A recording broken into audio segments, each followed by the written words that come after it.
I have just a few points to share in addition. कल रात की पाकिस्तानी सेना की कायरतापूर्ण गतिविधियों से आपको कर्नल कुरैशी और विंग कमांडर सिंह ने पहले ही अवगत करा दिया है. These provocative and escalatory actions that were taken by Pakistan last night were targeted at Indian cities and civilian infrastructure, in addition to some military targets. The Indian armed forces responded proportionately, adequately and responsibly. ये जो हमले हुए कल रात को भारतीय सैन्य इकाइयों ने पर्याप्त रूप से और एक जिम्मेदाराना रुख अपनाते हुए इन हरकतों का उत्तर दिया. What I want to underline is that the official and blatantly farcical denial of these attacks that Pakistan carried out by the Pakistani state machinery is yet another example of their duplicity and the new depths that they are plumbing in their quest for disinformation.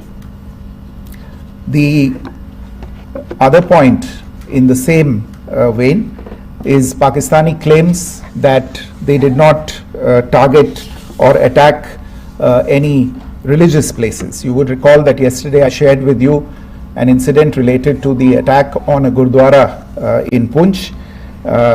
Instead of owning up to these attacks, Pakistan made the preposterous and outrageous claim that it was the Indian Armed Forces and the Indian Air Force that was targeting cities like Amritsar and trying to put the blame on Pakistan. This is nothing but a desperate attempt by Pakistan to disown its acts of aggression, but it is also true to type in its effort to deceive and mislead the world. It will not succeed. The Gurdwara in Poonch in particular was attacked by Pakistan, and some local members of the Sikh community, including the Ragi of the Gurdwara, lost their lives in this incident, as I shared yesterday. TV पर आप इस हमले के चित्र देख सकते हैं. In addition, that we would attack our own cities is the kind of deranged fantasy that only the Pakistani state can come up with. Perhaps they do it because they are well versed in such action, as their history would show. The last point I wanted to make this evening is again this disinformation that is coming from Pakistan about India targeting the Nankana Sahib Gurdwara through a drone attack. This is again yet another blatant lie and part of Pakistan's disinformation campaign. As we saw in the Pahalgam attack, Pakistan is again trying desperately to impart a communal hue to the situation with an intention to create discord. Again, we are not surprised. India's steadfast unity in itself is a challenge to Pakistan.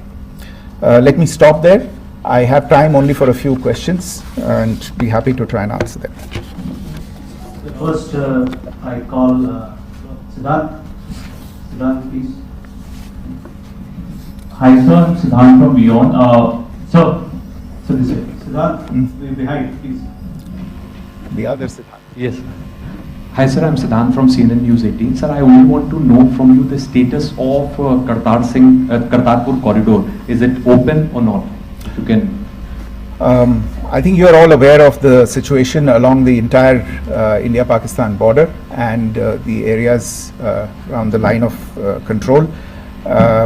In view of the existing security scenario, the services of the Kartarpur Sahib corridor have been suspended till further directions. We'll update you as and when there is a change in the situation. We have a question here, Rishabh.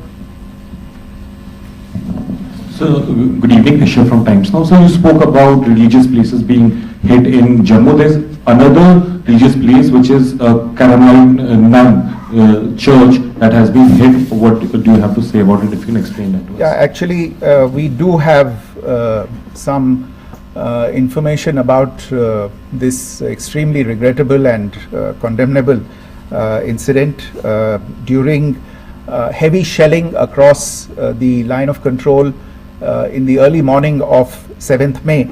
A shell fired from Pakistan landed just behind the Christ School run by the Carmelites of Mary Immaculate congregation in Puj.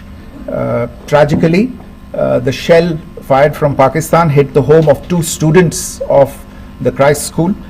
Both students unfortunately lost their lives and their parents were severely injured.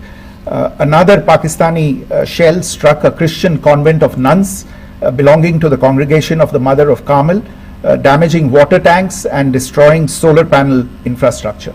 Several priests, nuns, school staff and local residents took refuge in an underground hall beneath the Christ School during the shelling by Pakistan. The school happened to be closed at the time, fortunately. Otherwise, more losses would have occurred.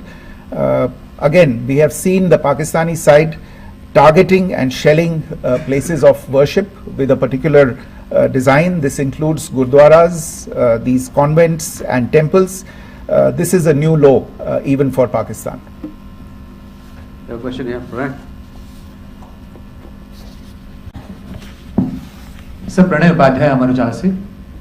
Sir कल आपने इसी podium से पाकिस्तान के IMF bailout को लेकर और Indus water treaty को लेकर जो टिप्पणी की थी उसकी पाकिस्तान में काफ़ी तीखी प्रतिक्रिया भी आई और उसके बाद हमने देखा कि पाकिस्तान की तरफ से किस तरीके से लेह से लेकर भुज तक पूरी बॉर्डर के ऊपर जो इन्वेजन था वो किया गया। मौजूदा सिचुएशन के अंदर पाकिस्तान के बेलआउट पैकेज को लेकर और पाकिस्तान के इन अटेम्प्ट्स को लेकर आपका क्या असेसमेंट है? और दूसरा ये भी जानना चाहेंगे कि पाकिस्तान की तरफ से ये जो अटेम्प्ट किया गया था उसका भारत ने अभी तक उस तरीके का कोई जवाब नहीं दिया गया है, तो क्या भारत इसका जवाब देगा जो कार्रवाई हुई है बीते 24 घंटों में?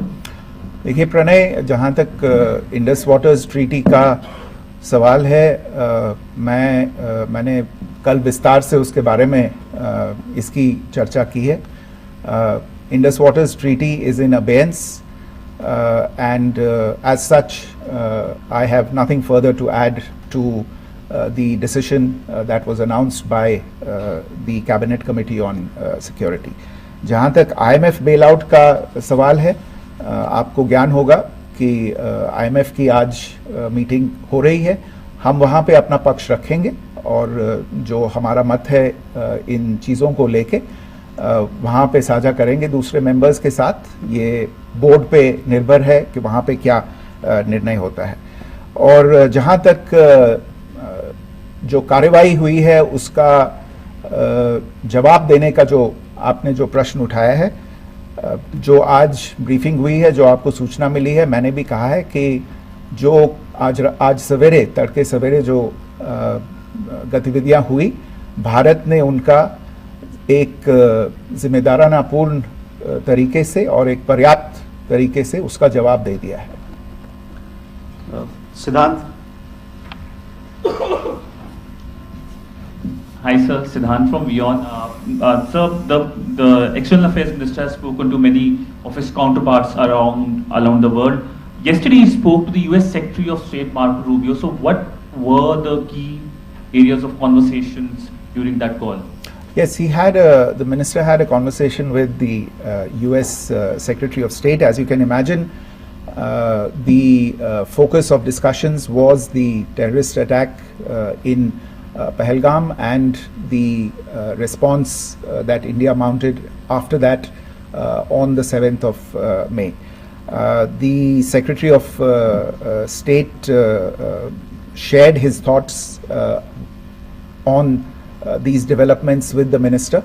The minister deeply appreciated the US's commitment to work with India in the fight against terrorism, and he also underlined the targeted measures that India had taken in connection with Op Sindoor. The minister also underlined that India would firmly counter any attempts at escalation from there. But in follow-up to that, as you are aware, there have been a number of other conversations. The Minister had a conversation with the UK Foreign Secretary, David Lammy, today. There too, the discussion centered around countering terrorism, for which there must be zero tolerance. And I understand just a short while ago, the External Affairs Minister has also spoken to the Foreign Minister of Norway, Espen Barth Eide, which was also focused on recent developments stemming from the terrorist act in Pahalgam. One last question, Sudhi. Sir, Foreign Secretary, thank you for doing this. Sudhi Ranjan from Bloomberg. Foreign Secretary, India had struck Bahawalpur the other day, which is also connected with the murder of one of us, journalist Daniel Pearl. If you could give us an understanding of what exactly are the reports that you're getting. You're right. Bahawalpur is the headquarters of the Jaish-e-Mohammed terrorist group that is proscribed by the United Nations. Its leader, Maulana Masood Azhar, is a proscribed individual. It is, you brought up the connection with the tragic death or killing of Daniel Pearl of the Wall Street Journal.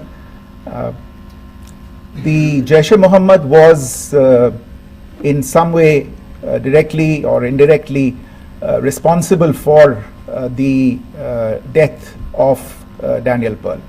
But the real connection is through Ahmed Omar Saeed Sheikh, the British Pakistani jihadi who was held in India but was finally released in 2000, and he was the person who lured Daniel Pearl to his eventually leading to his murder. So these are all obviously connected figures, connected individuals, connected institutions, and the attack on Bahawalpur, on that facility of the Jaish-e-Mohammed in Bahawalpur is, I would imagine, a fitting part of this unfortunate incident. Thank you all. Thank you, sir. With that, we come to the closure of this press briefing. Thank you.